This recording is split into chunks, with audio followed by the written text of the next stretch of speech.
विलास शितोळे माजी नगरसेवक, जीवराज पवार माजी नगरसेवक, राजेश गायकवाड माजी नगरसेवक, अफसर पानसरे माजी नगरसेवक, प्रशांत दानवे हे आमच्या दौंड तालुक्यातले.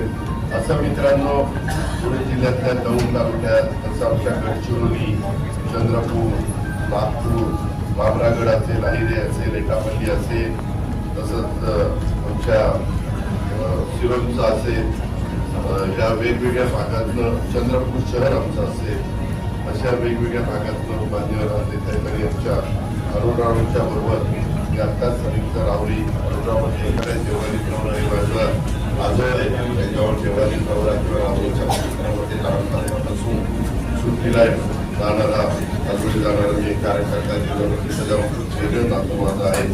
त्यामुळं सहकारी सहकारी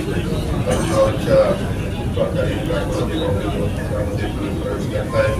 धर्मराव बाबा त्या सगळ्या भागातले लोक प्रवेश करतायत आणि बाकीचे मुंबई परभणी, मुंबई, शहापूरचे पण आहेत, म्हणजे पुढे आहे. आधी आपण आपला कार्यक्रम पक्ष प्रवेशाचा संपूया. आत्ताच अरुणरावनी पण सांगितलंय, धर्मराव बाबा पण सांगितलं. माझी तुम्हाला विनंती आहे, सध्या पक्ष प्रवेश होत असताना सभासद नोंदणीचं पण पक्षाचं काम जोरात चाललेलं आहे. आपल्याला त्याला पण आता माझ्या माहितीप्रमाणे आमचं अधिवेशन साधारण 18 ते 19 तारखेपर्यंत आहे. आठवडा, पुढचा आठवडा आणि त्याचा पुढचा आठवडा, 3 आठवडे. शुक्रवारी पुढच्या आठवड्यामध्ये पुढच्या आठवड्यात संपणार आहे. आणि तटकरे साहेबांनी पण प्रांताध्यक्ष म्हणून त्यांनी पण दौरा आखलेला आहे. जळगाव आणि इतर भागामध्ये जाणार आहे. त्यांचं अधिवेशन, माझं अधिवेशन संपल्यावर लोकसभेचं अधिवेशन सुरू होणार आहे. त्याच्या आधी ते काही भागाचा दौरा करतात. मंत्रालयातलं काम असतं, वित्तमंत्री म्हणून, नियोजन मंत्री म्हणून, एक्साइज मिनिस्टर म्हणून या कामाच्या पुरतं मी मुंबईमध्ये राहील. आणि जास्तीत जास्त मला 4 दिवस तरी, म्हणजे कदाचित मी गुरुवार, शुक्रवार, शनिवार, रविवार, सोमवार तरी देईल, किंवा असे 4 दिवस होईनं देणार आहे. गुरुवार, शुक्रवार, शनिवार, रविवार 4 दिवस पक्षाला मी आता सांगतो पदाधिकाऱ्यांना, तशा पद्धतीचे जाऊया. कारण सुरुवातीला त्या 4 दिवसामध्ये आपलं नंदुरबार, धुळे, जळगाव, श्याम सनेर आणि सगळे बाकीचे मान्यवर धुळे जिल्ह्यातले आलेले त्यांना पण मी सांगितलेले काम म्हणजे भेटली होती. तिकडचा दौरा 1-1 दिवसाचा घ्यायचा. जळगाव आणि 4था दिवस नगरला, अहिल्यानगरला द्यायचा, अहिल्यादेवी नगरला.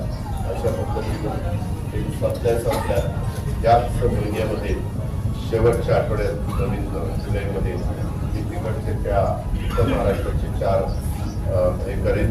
5वा दिवस देता आला तर तोही दिवस तिकडचा पूर्णपणे नाशिक पण जर कव्हर केलं तर नाशिकला नंतर जाऊन बघू. पण त्या पद्धतीनं आपण काम करणार. आपल्याला सगळ्यांना शेतकऱ्यांचे प्रश्न, ज्यांना पाऊसकाळ बराच झालेला आहे, काही ठिकाणी नुकसान पण झालेलं आहे, विशेषतः माझ्या विदर्भातल्या काही भागामध्ये किंवा इतर पण महाराष्ट्रातल्या काही भागामध्ये अतिवृष्टी झाल्यामुळं त्याची जबरदस्त किंमत माझ्या बळीराजाला मोजावी लागलेली आहे. पण त्याच्यातून परत बळीराजाला कसं उभा करता येईल याबद्दलचा मनापासूनचा प्रयत्न आम्हा लोकांचा सगळ्यांचा चाललेला आहे. तशा प्रकारच्या सूचना या अधिकारी वर्गाला दिलेल्या आहेत, पंचनामे करायला सांगितलेले. आणि त्यामध्ये दुबार पेरणीचं संकट काही ठिकाणी अजिबात नाहीये, अतिशय चांगल्या पद्धतीनं तिथं पाऊस पडला. काही भागात मात्र दुबार पेरणीचं संकट महाराष्ट्राचे आहे. ही वस्तुस्थिती आहे. मी पण एक शेतकरी असल्यामुळे शेतकऱ्यांचे प्रश्न बारकाईने माहिती आहे. आज जरी मी उपमुख्यमंत्री म्हणून तुमच्यासमोर बोलत असलो तरी माझी स्वतःची बारामतीला शेती आहे. मी ती शेती जरी इथं थांबून वाचलो तरी ज्यावेळेस बारामतीला जातो त्यावेळेस मी बघत असतो.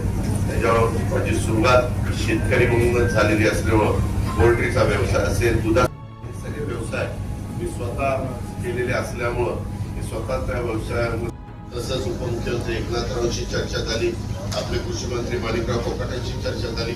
हे पैसे जर उद्या चला कमी पडले तर डिसेंबरच्या अधिवेशनामध्ये पुन्हा पुरवणी मागण्यामध्ये आणखी न्यायाच्या करता त्याला कृत्रिम